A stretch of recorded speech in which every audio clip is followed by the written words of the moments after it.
The fourth UFO file batch has dropped, and again people are complaining that there aren't any good pictures or videos of flying saucers.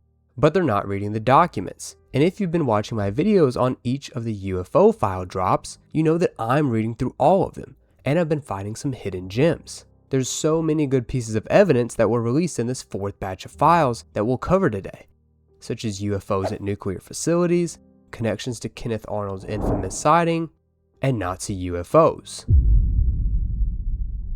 Now there were a few more pictures and videos released compared to the third batch, but most of them continue to mainly be fuzzy dots in the distance. But there are some interesting cases, such as NASA releasing 3 images of this unidentified triangular object in low Earth orbit. This was seen during STS-80, which was a mission during the Space Shuttle program.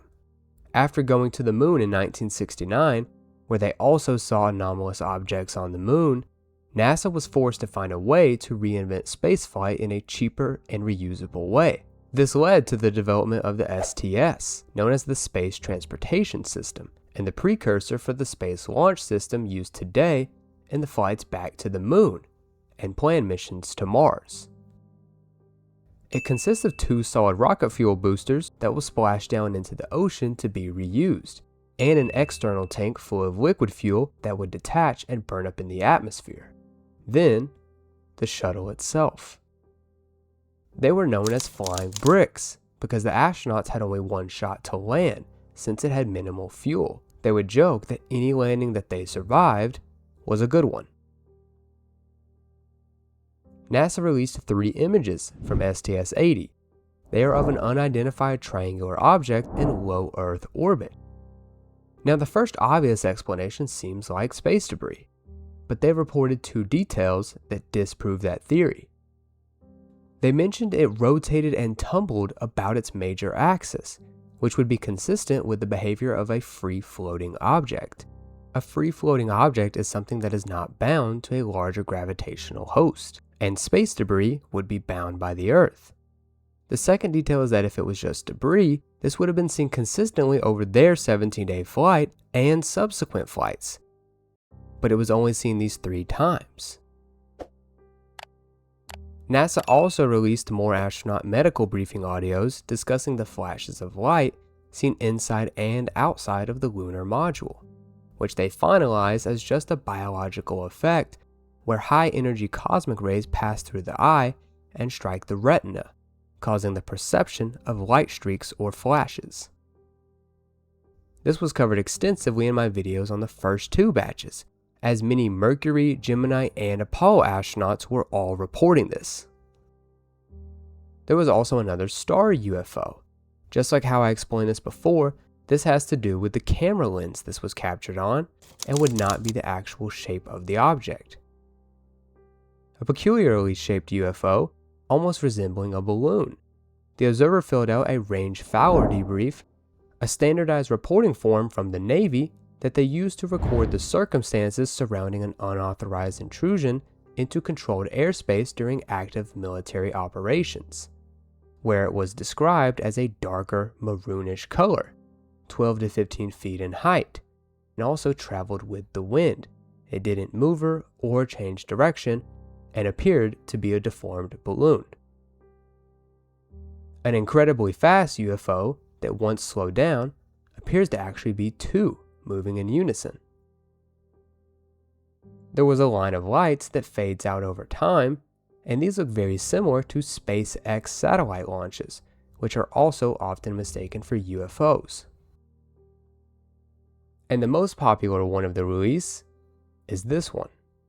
It's a difficult shape to make out, and while it is weird, the observer filled out a range Fowler debrief and stated that it traveled with the wind, never changed speed or direction, and looks similar to a deformed balloon. Now let's review the gold mine of documents. More details were released about the Avro saucer and how this was part of the program known as Project Y2. This was known as a VTOL aircraft. They admitted it had a lot of technical challenges, and as you can see in this video, was difficult to reliably control, especially when going forward. Because of these challenges, it was recommended for there to not be a contractual agreement with the AV company until they demonstrated better usage. Now this is where the story gets very interesting. They also declassified a document saying the Avro saucer was being funded by the US, and that the idea came from the Germans after World War II, and that the Soviet Union likely also got this intel. Another document naming George Klein as the head of all German flying disc projects, and then 3 different instances of Germans creating flying saucer-like craft, 2 in 1945 that failed, and 1 a year earlier in 1944 that supposedly had a successful test flight. It was named the V7, had a diameter of 43 meters, equal to 141 feet, and this connects to a long-term conspiracy theory that Germany had created an anti-gravity UFO. During World War II, Germany unanimously had the most advanced aerospace program in the world. They created the Hortenho 229, the first operational fighter jet ever, and the Messerschmitt Me 262, the V1, known as the first ever cruise missile, and its successor, the V2, the first operational rocket and the first man-made object to reach space. Then it became theorized that they secretly built more exotic aircraft, such as the Haunebu, with 3 different versions, and the Die Glocke, a rumored bell-shaped anti-gravity craft that was not operationalized because they couldn't safely control it. Once activated, it produced intense radiation that damaged plants and animals and killed nearby crewmen. Now I want to back up and put this all into perspective. The anti-gravity UFOs don't have any verifiable documentation and are just theories. But the saucers discussed in the document were from 1945. This is 2 years before Roswell and 2 years before Kenneth Arnold's sighting famously led to the term flying saucer even being introduced into society. And yet there were crafts that already had that same physical appearance being made by both the German, US, Canadian, and potentially Russian governments. And speaking of Kenneth Arnold, the Rhodes photographs are commonly connected to his case since he said these were the exact appearance of what he saw. And these show up in the documents too.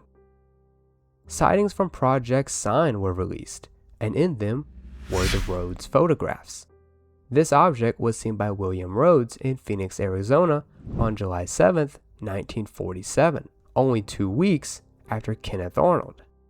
Project Sign was the precursor to Project Grudge and then Project Blue Book, and was an official U.S. Air Force program with the entire purpose of investigating UFOs. And speaking of Project Blue Book, 220 more pages were released, including correspondence between different government agencies, their roles in the project, and the cases that were covered. Now to go to some other documents, a map was included in one of these reports of UFO sightings, and in the bottom right, a key of what type of craft: discs, cigar-shaped, which was the previous name of Tic Tacs, balls and cones of fire, and undetermined. Now this may sound familiar to the third batch of UFO files that heavily covered orbs and plasma-looking objects with undefined shapes. And plasma has been gaining more notoriety in the UFO space over the past few years, with plasma research being conducted at many top universities such as MIT and David Grush, mentioning plasmoid life forms. How many species are you aware of? I certainly don't have the compendium. It's a continuum from corporeal, bipedal type life to, what I would consider like sentient plasmoid life, but there are several that the U.S. government is aware of. And then, the Oak Ridge UFO. Oak Ridge National Laboratory is in Oak Ridge, Tennessee. It was founded in 1943 as part of the Manhattan Project and is sponsored by the U.S. Department of Energy. The facility focuses on advanced research and energy propulsion, such as plasma and nuclear science. They develop a lot of materials, such as high-temperature superconductors, which was the basis of Ning Lee's research, a supposed anti-gravity researcher at the University of Alabama in Huntsville, who disappeared from the public once she received research grants from the DoD for her anti-gravity research.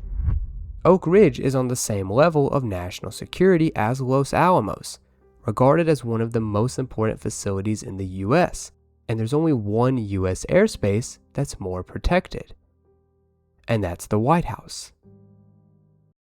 Now, Oak Ridge is popular in the UFO community because it's connected to nukes, and if you've read UFOs and Nukes by Robert Hastings, you know there's a close connection between these two. There's hundreds of sightings of UFOs at nuclear facilities, such as the case where a UFO was spotted at Malmstrom Air Force Base in 1967 and shut down 9 out of the 10 nukes. But that deserves its own video, so let me know down below if you'd want me to make that video. There's been multiple reports of UFOs at Oak Ridge, including this one from 2015 that was recently declassified. It was described as diamond-shaped, confirmed with multiple radar pings, and seemed to increase speed and change direction once it was being chased, until it shot off into the distance. It was also seen through binoculars, and they turned over the videos to the FBI, which weren't declassified, but they did release this enhanced image. With this fourth batch of UFO files, they're still telling the same story. They won't release society-shattering evidence of extraterrestrials or undeniable visual proof of UFOs, but they are admitting that they've been investigating them and attempting to build similar craft for almost a century. Make sure you're subscribed and be ready for my video on the fifth batch of the UFO files.